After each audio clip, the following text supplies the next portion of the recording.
The Sannyasa Upanishads speak from this subtle edge, not the edge of society, but the edge of identity itself.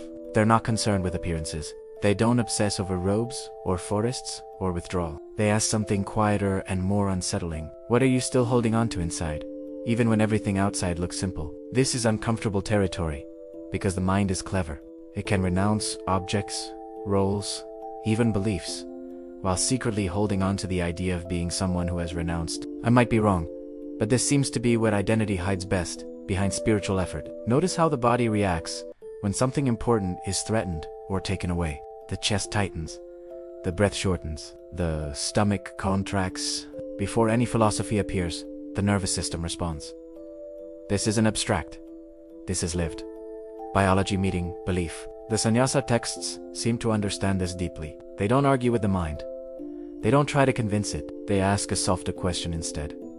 Who is tense right now? Who feels disturbed by stillness?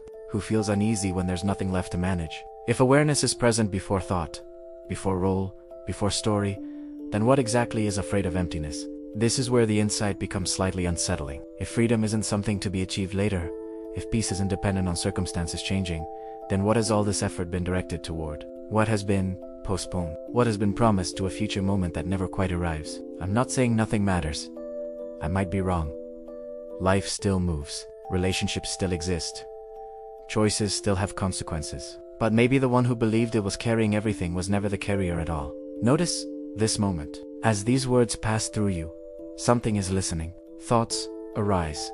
Reactions follow. Attention wanders and returns. And yet, awareness itself doesn't strain. It doesn't renounce. It doesn't cling. It doesn't improve. It simply allows everything to be exactly as it is. The old sages didn't dramatize this. They didn't turn it into motivation. They trusted silence more than explanation. They understood that when identity loosens, there are no fireworks. Just a quiet simplicity that doesn't need a name. I might be wrong in how I am assigned teas. Words are limited here.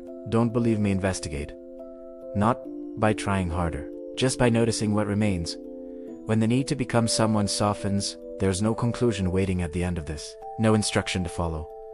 Just an open space. A question without urgency. If nothing needs to be held, and nothing needs to be dropped, then who are you really? Before the idea of renunciation even appears.